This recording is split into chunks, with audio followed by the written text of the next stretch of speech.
Well, blessings to you today. I hope all is well in your world. So God bless you, but thanks for being here for the message today. Today I want to talk about mending broken relationships. And I want us to look at examples taken from Luke the 22nd chapter and Mark the 14th chapter. And this is where Jesus predicts the denial. And Peter and the rest of the guys, well, they deny the denial. But before we go there, a little bit of background information about what's taking place here.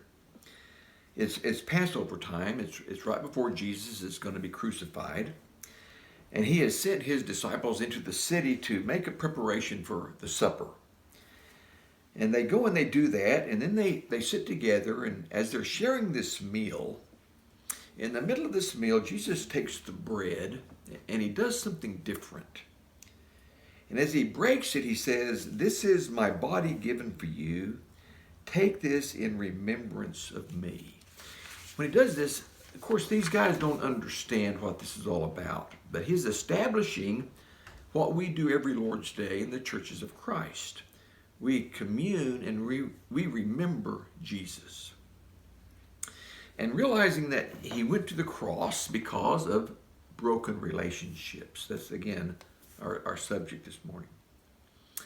And then he says, "When you eat this bread, I want you to remember me." And then he gave them the cup. And again, something changes about the meal. He said, "I want you to drink this cup. It is now the covenant in my blood, which is poured out for you." And again, of course, these guys don't understand. But it was the blood that's about to be shed on the cross because of broken relationships. God was about to do what he could do from his side to make a difference. And Luke says, right there at the supper table, an argument breaks out. I mean, has that ever happened at your dinner table? Anymore, with our schedules, it's tough for families to get together anymore for meals. A time that should be a time of enjoyment and relaxing. You see, too often our family mealtime can turn into disputes. Here, a dispute arose among them about who is the greatest. I wish we knew more about the apostles, had more information on these guys, because we practically know nothing on some of these guys. I mean, we know the shady side of Judas.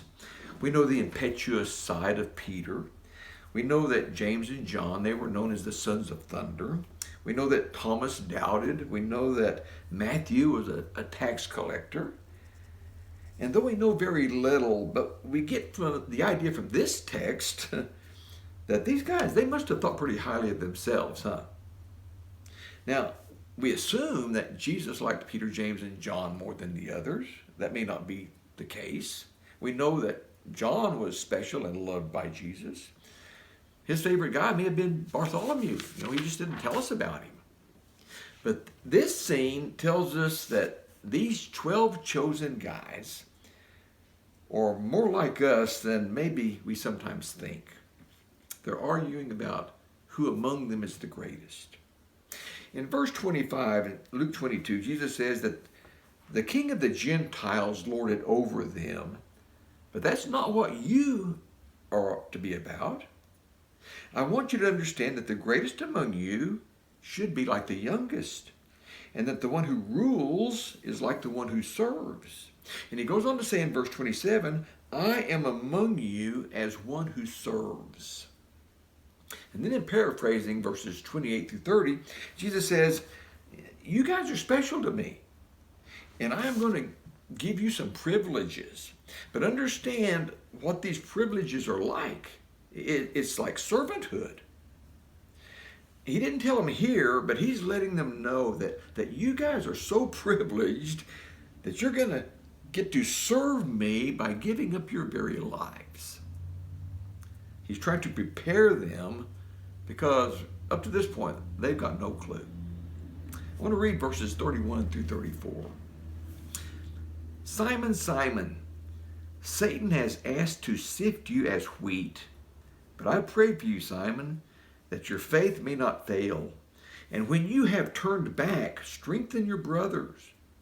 But he replied, "Lord, I'm ready to go with you to prison and to death.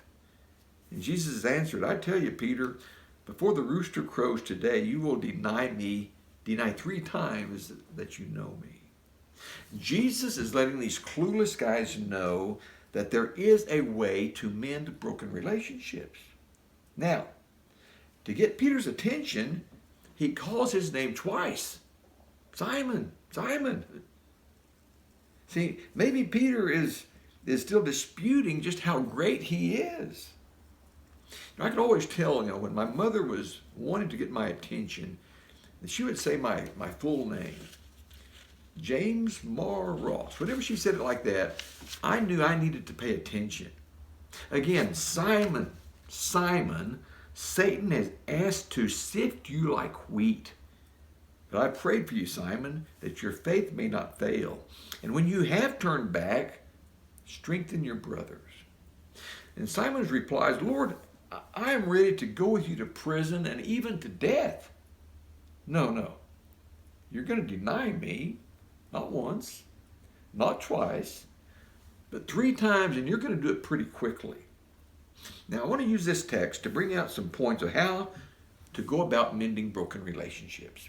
Peter is about to break his relationship with Christ. Actually, from the other text on the same account, we see that all the disciples end up denying and fleeing and breaking their relationship. Again, this example gives insight on how do we mend these broken relationships. First, I think we need to decide ahead of time that people are going to let us down. Now, we're not trying to be negative here or plunge into fatalism. What we're saying is, in a fallen world, people, we don't get it right all the time. Starting with me. Hang around me long enough, and I'm going to let you down. Not that I plan to or that I want to, it's just that I don't have it all together yet. And someday, what I've decided about the people that I know in my world, they're going to let me down. Because, see, they don't have it all together either. We are still in a process. Now, we do need to be mindful of why people let us down and try to work on reasons.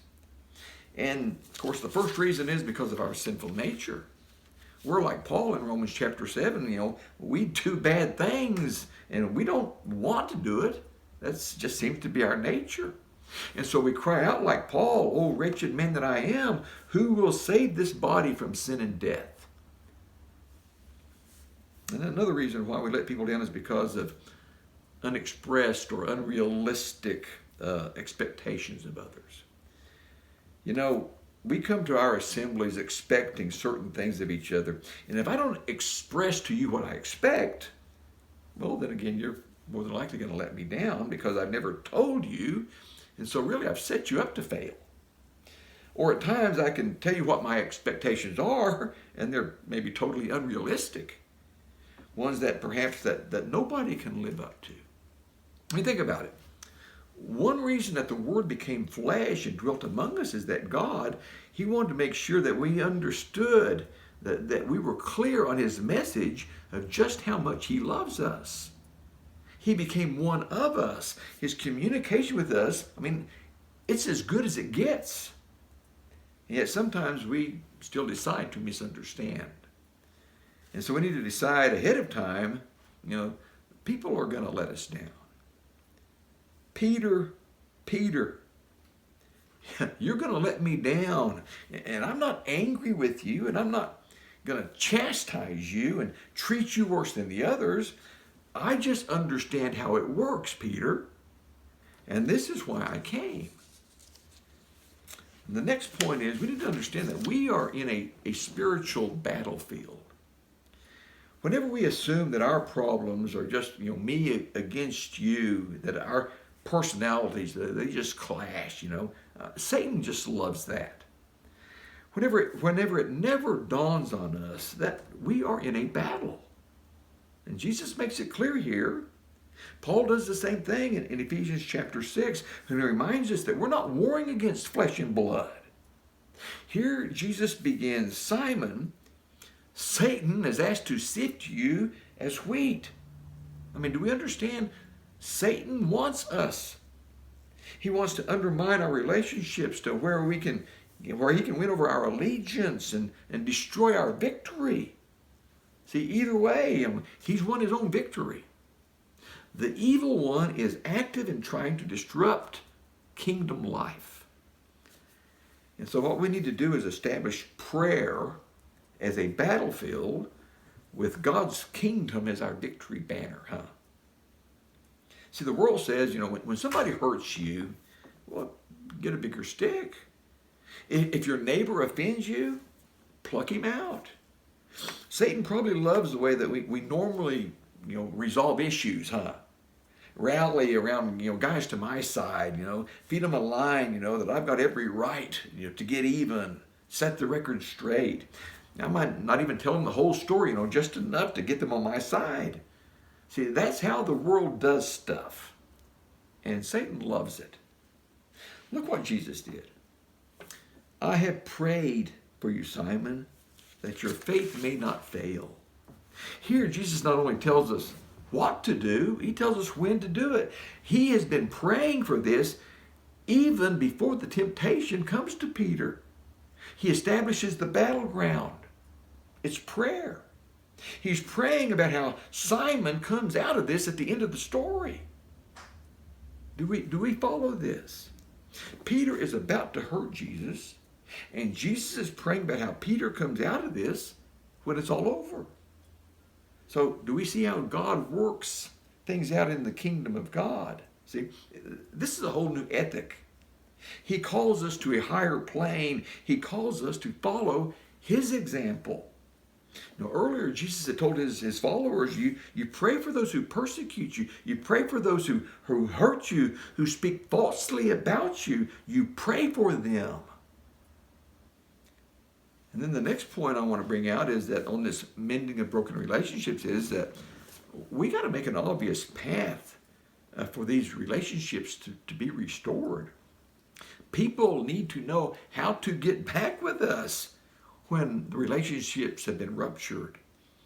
And we cause additional problems sometimes when we assume, that they understand how to get back together again, when in fact they don't.